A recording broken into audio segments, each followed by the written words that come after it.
You're here on a great Sunday because we're continuing a series we started last week called Signposts. And signposts are important. You know, the things that they have that are on these posts, and they're pointing to things. Like if you've ever been driving down the highway and you said, here, there's an exit to go to Chick-fil-A or an exit to go over here to somewhere else that doesn't really matter at all, you follow those things. Or you follow that stuff. And what we said in this series is that these laws that we find in the Bible point us somewhere, right? If you grew up in church or you grew up kind of church adjacent, you've heard, or if you just kind of wandered into the spiritual world in the last few years, you've heard about these rules and regulations and laws and commands and things like that we end up finding out about in the Bible. In fact, in the Old Testament, or what you might call the Hebrew Bible, there's 613 laws and statutes there alone. But they all point somewhere.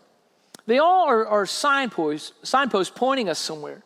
They're pointing us to this reality of our own sinful hearts and the reality of God's holy nature, and therefore, our need of a Savior. And we believe that Savior is Jesus of Nazareth. Yeah, signposts can be very important. And if you've ever missed an exit, you know exactly what that's all about, don't you? I remember as a college student, a young man, I was driving. I had to drive back and forth between college and home. And I was about an hour and a half, 2 hours away. And in Texas, where I'm from, you had to drive up Interstate 35. So I drove from South Austin north on Interstate 35 towards Waco. Now, if you've ever driven that, you know that it's a lot like I-4 in the middle of Orlando, right? That it's always backed up. There's always a lot of traffic there, unless you're going at like 2 a.m. or something like that. But Interstate 35 in Austin, at least at this time of my life, was really, really bad because there's always construction. I mean, eternal construction. If I was a betting person, which I'm not because I'm too cheap for it, but if I was a betting person, I would bet you right now in this very moment, there is construction on Interstate 35 in Austin. I haven't been to Austin in a few years. How could I possibly know this? But I bet if we looked it up, it'd be there because it's always there. Always. So when I was going to college, I said, Dad, I don't want to sit in this traffic all the time. It's the worst. I hate sitting in this traffic all the time. And he said, well, you know what we can do? You can go around all the traffic. And I said, how is that? There are other roads besides the interstate? And he says, yes. As you may know, there are these state roads and county roads that exist, these highways that existed long before interstates were in place.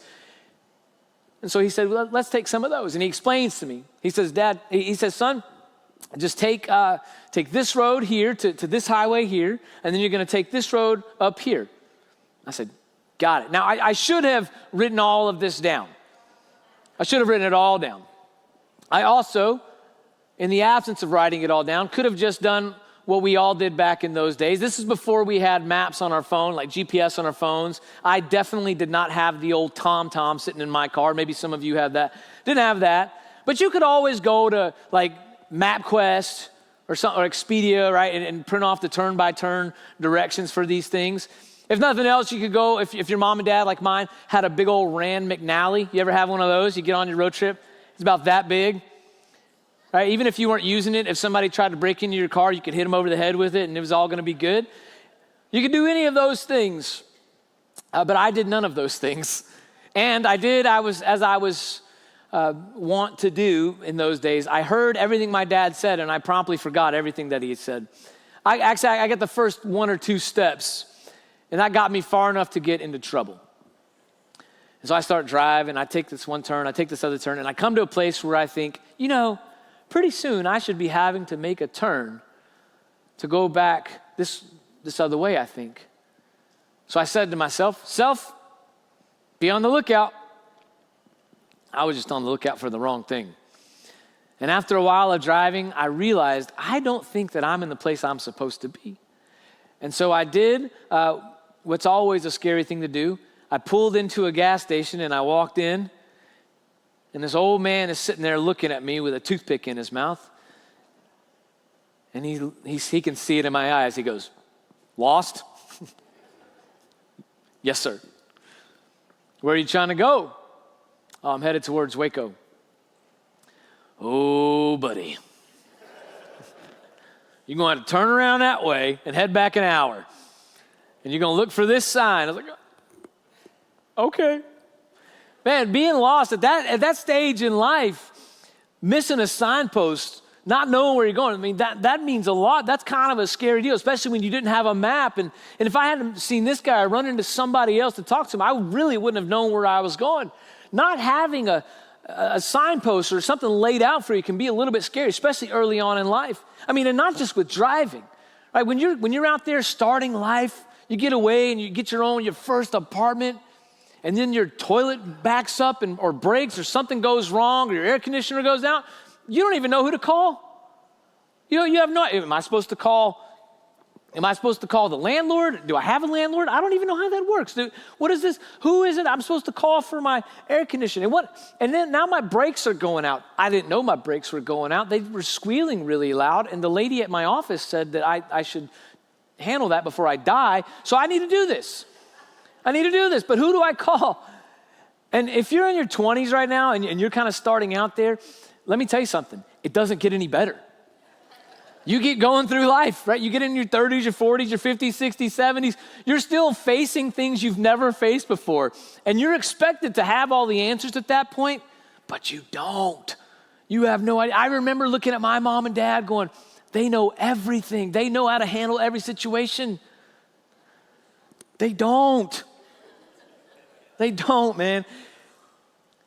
It would be nice if we had everything laid out for us. If somebody would just lay out for us, this is how you're supposed to do these things. Here's every next step you're supposed to take. But in reality, if we did,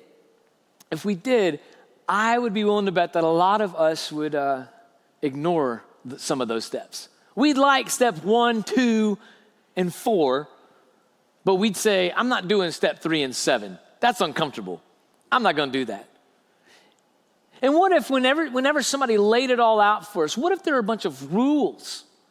What if there were commands that we didn't like? Things that made us like, hey, I don't want to do that. I'm not doing this. What if there were laws and commands for us to follow? Before the people of Israel became this unified people of Israel, they were often referred to as the Hebrews. And before they became the unified people of Israel, they didn't have any real laws other than kind of the moral law that had been passed down to them through the generations and the laws of the land in which they were living in. And we're told, according to the biblical account, that they lived in the land of Egypt and they were slaves there. And while they were slaves there, they had to follow all the rules and all the laws of the Egyptians. But they cried out to God because they were oppressed. They didn't like being slaves. They didn't want to work like that. This wasn't what God had promised to their ancestor Abraham. They didn't want these things. And so they cried out to God, God, send us somebody to deliver us. God, send us somebody to get us out of this.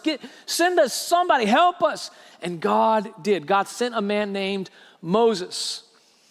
And Moses went to him and said, look, God has sent me, and I'm going to help here. And they said, great, go talk to Pharaoh. So Moses went and he talked to Pharaoh and he said, Pharaoh, oh baby, let my people go. And Pharaoh said, no. You had to go to VBS to get that one.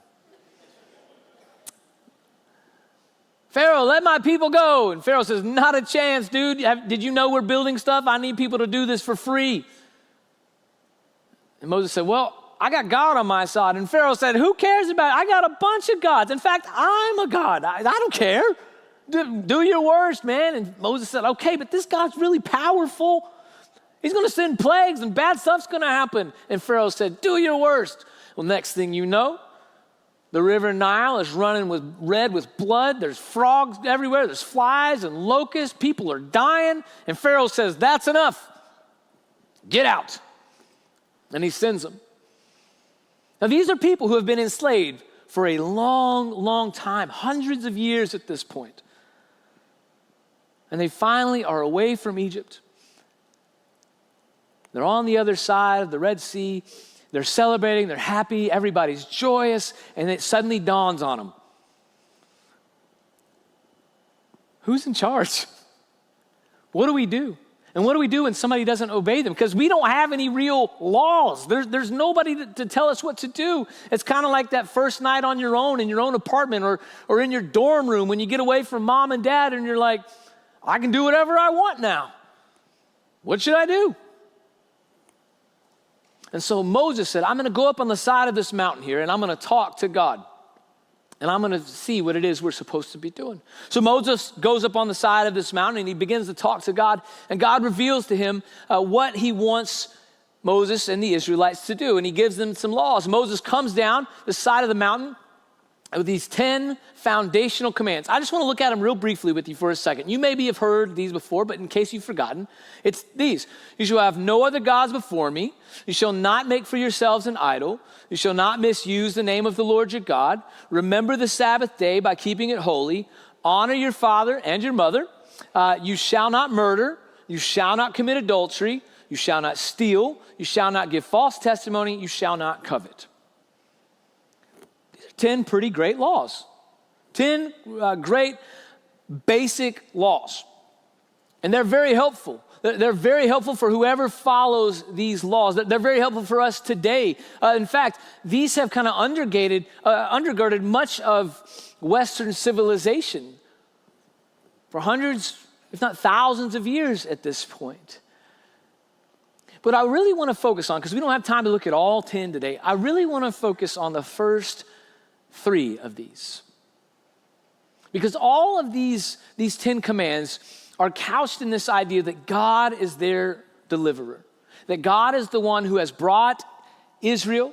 God is the one who has brought these Hebrews out of Egypt and delivered them from the slavery and the bondage in which they found themselves. So there's a special relationship between God and the people of Israel. And that for that very reason, they owe each other something. There is a covenant special relationship. So when God gives these 10 commandments, this law, God is saying, this is what it looks like if you are my people and I am your God. If you want to continue this. So let's look at these first 3 together. He starts off saying this, you shall have no other gods before me. Seems pretty logical to me. Right? If you've got a God who's able to bring you out of slavery and bondage and all of that, if you've got a God who can do all the stuff that God did with the plagues and really forcing Pharaoh's hand, if you've got that God, then it stands to reason that God can say, you should have no other gods before me. That seems very logical. But also keep in mind the context. Most people in this day were what we would call either polytheists or henotheists. So polytheists obviously believe in many gods and worship many gods throughout.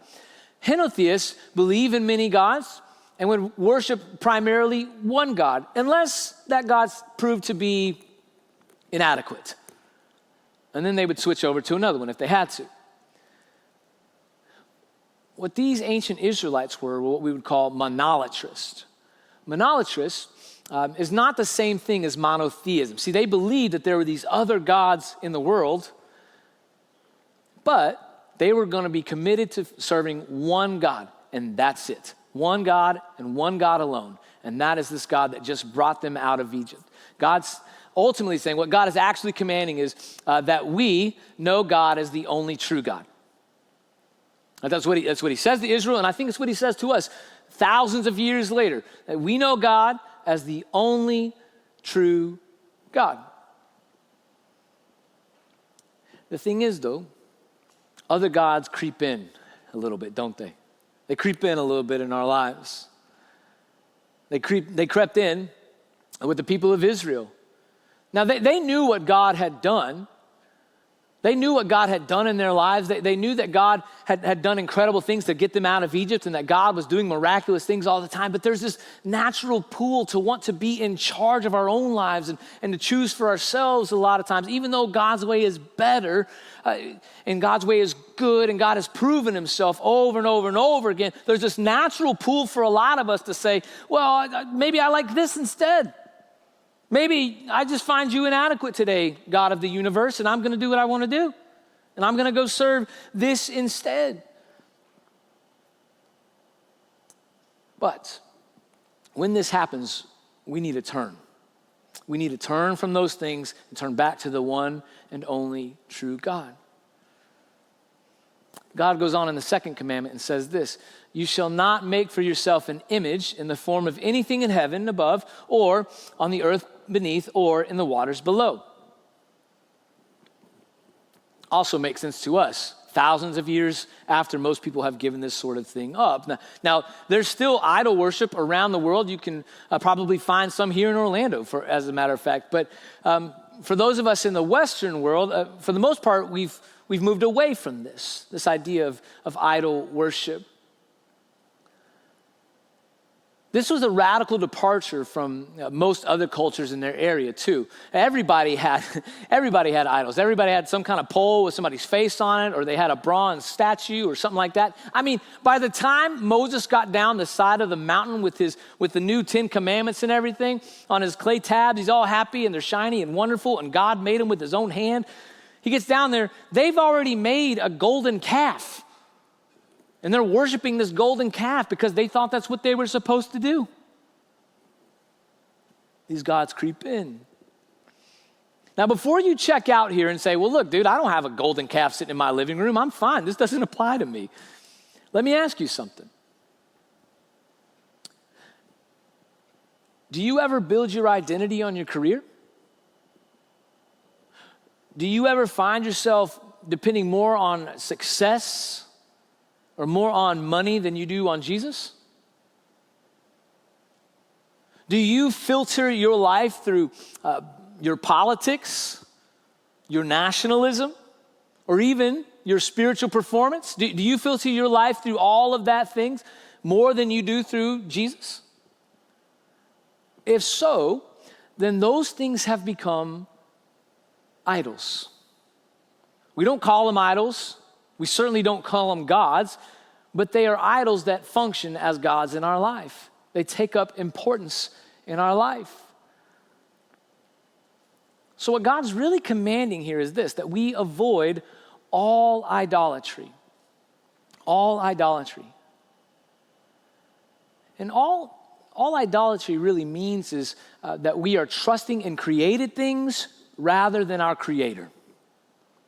When you trust in created things, that includes people, rather than your Creator, you have made an idol.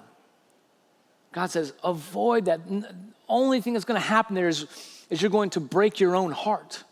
See, what happens when we try to put a face or a body on God, what happens is we limit God. We shrink down the size of God and say, God, you are only as big as this thing right here. And when we limit God to things like our politics, our nationalism, or our job, our money, our successes, when we limit God to that, we're doing the exact same thing. We're shrinking God down in size. And here's what happens when we do that. We're blowing ourselves up in size. And we're saying, well, God's small enough, I'll handle the rest of this. And we put ourselves in the position of God. I got this. I can handle all of this. God, you worry about making me feel good on the spiritual stuff. On Sundays, you can make me feel good. On Sundays, everything's going to be fine. But on Monday, Tuesday, Wednesday, Thursday, Friday, Saturday, I'm going to do me and I'm going to do it my way. I might even blame you for some of the stuff that I do. I might even say that you're the reason I'm doing these things. No. God, there's a reason these commands flow this way. You shall have no other gods before me, and don't even try to make yourself an idol, because you're doing the same thing when you make an idol. You're creating a God that you're putting before me. And then we have this third command that seemingly comes out of nowhere, but it fits just right coming after this second command. Look at this third one. You shall not misuse the name of the Lord your God. Now, this one always threw me. This one always threw me, man. Because when I was growing up, we weren't allowed to flippantly say God's name. I mean, if you were in my house and somebody said, oh my God, like they said that, you couldn't even say it in Spanish. There was no, oh Dios mío, there's none of that. None of that was happening. Like my mom or my dad would flip out because you were taking the Lord's name in vain. You were being so flippant about it. But I mean, think about that too now. We're talking about the God of the universe, and you're just kind of throwing it out there. Oh, You're using God's name in exasperation. But I don't think that that's what this is all about. I do think it's included. I'll give you that. I think we need to be more than flippant in the way we talk about God. But when we talk about misusing the name of God, what we really mean is misrepresenting God. There's this misrepresentation of who God is. Because when we misrepresent who God is, here's what we're normally doing. We're using God as a means to our preferred end, rather than allowing God to be the end himself. You've seen this before, right? Somebody walks up and they hand you a business card. Maybe it's like a roofer. And on this roofing business's card, there's that little Jesus fish there, right? They want you to know they're a Christian business. Or maybe there's a cross put somewhere in one of the letters and they hand it to you. We're a Christian business. And I never tell people like this that I'm a pastor, because once they find out I'm a pastor, they really go hard in on all of that.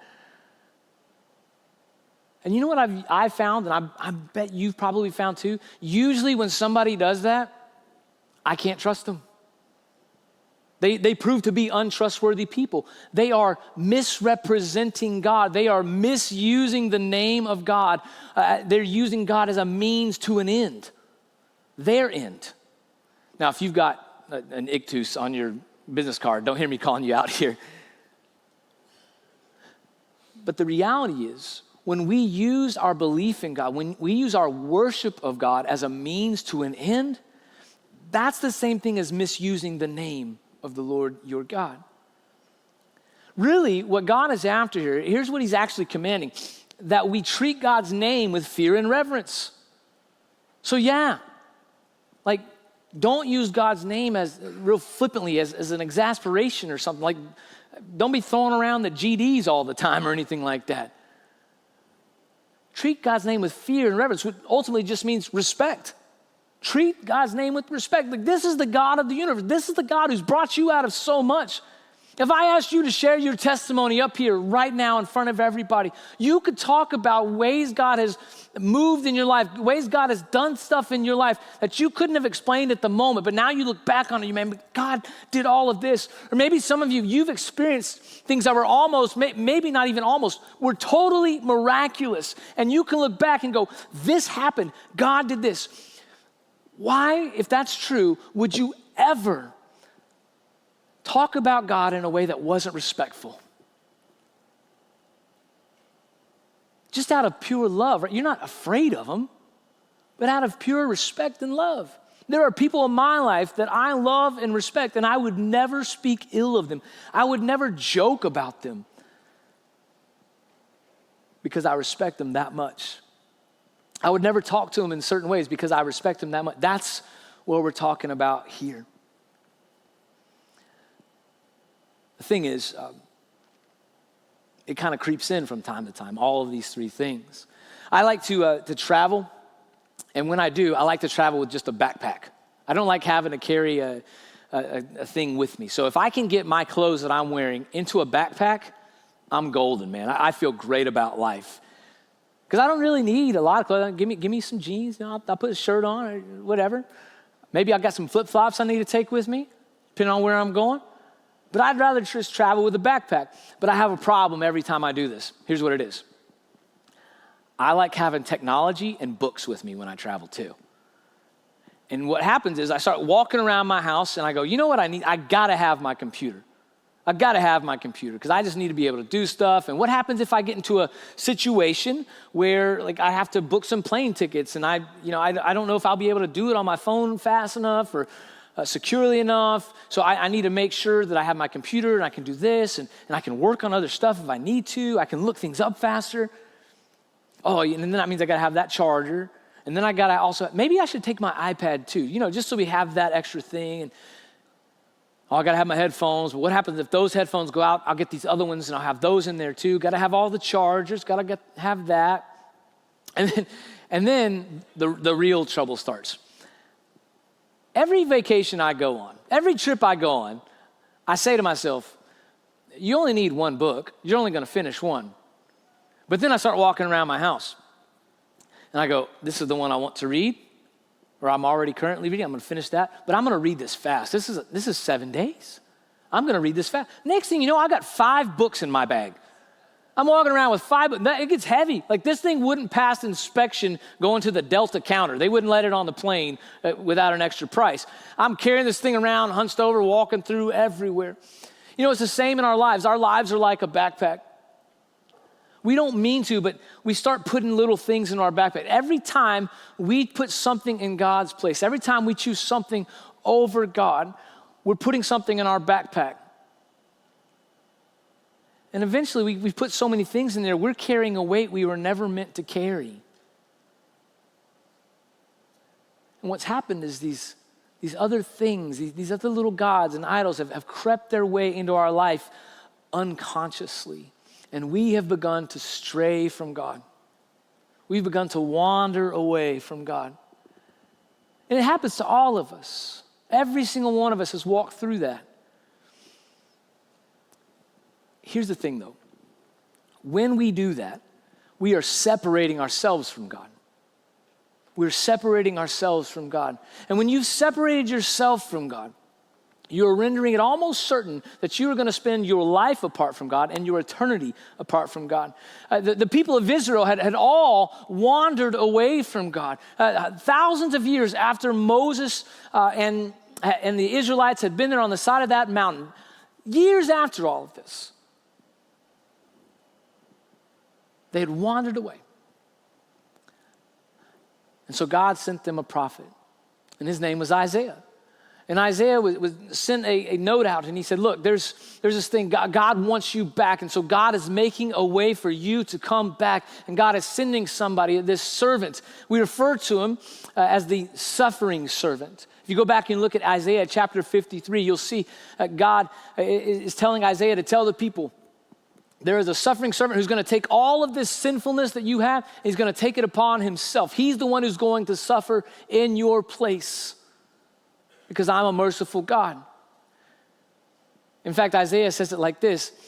He says, we all, like sheep, have gone astray. Each of us has turned to our own way. Well, that sounds familiar. I've done that. You've done that. We've done that. But here's the good news. And the Lord has laid on him, that's that suffering servant, the iniquity of us all, the sinfulness of us all. He's the one that's going to take all of this for us. Now, Christians, from the beginning, this isn't a new thing. This isn't like the last 50 years, 500 years. From the beginning, Christians have said that suffering servant, that was Jesus. That Isaiah was actually prophesying about Jesus. He didn't know it, but he's prophesying about Jesus. And so they said that this suffering servant was that Christ died for our sins according to the scriptures, quoting Isaiah. That he was buried, that he was raised on the 3rd day according to the scriptures, that all of this was prophesied about, that Jesus is the one who makes a way, that all of our sinfulness, all of our iniquity, all of the things we've done to separate ourselves from God, the Christians said, and we still say to this day, all of that was put on Jesus, so that if we made Jesus king of our life, and if we followed Jesus with everything we had, that we could be reconnected, reunited with God, that we didn't have to be astray and apart from God anymore, that as long as we made Jesus king of our life, we could be connected to God. And you know what happens when you're making Jesus the king of your life? Well, you know what happens when Jesus is what you choose over everything and everyone else? You don't put other gods before him. You're not making idols for yourself. And you're not misusing or misrepresenting God's name. You're treating God's name with respect. So today, what I want you to walk away with, if you don't hear anything else I say, is this. Choose Jesus over everything else. This is the signpost. This is what these 3 commandments we've looked at today, this is what they're pointing us to, that we need to choose Jesus over everything and everyone else. That's what it all comes down to. Look, when we don't love God with everything that we have, when we don't follow him with everything we've got, we separate ourselves from God. But the good news for us is that Jesus makes a way back to God. My prayer for you is that you'll put all your hope, all your faith, all your trust in Jesus, and you'll choose him over everything else. Would you pray with me for a moment?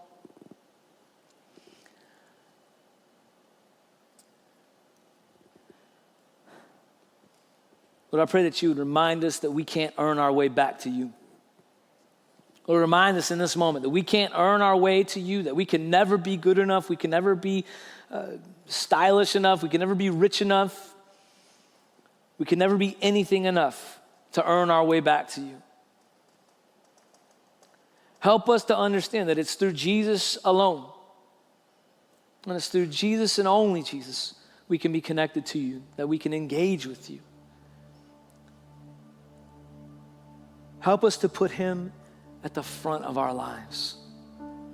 Help us to choose Jesus in everything, to remember that it is always and it's only about Jesus. Every little part of our life, even the good times, the bad times, whatever it is, Lord, that it is always and only about Jesus, because in doing so,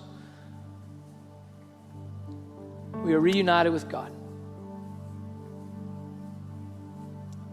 I pray for those who have decisions to make today, that you'd give them the courage to make the decisions and the fortitude to walk forward this morning in new life with you. Amen.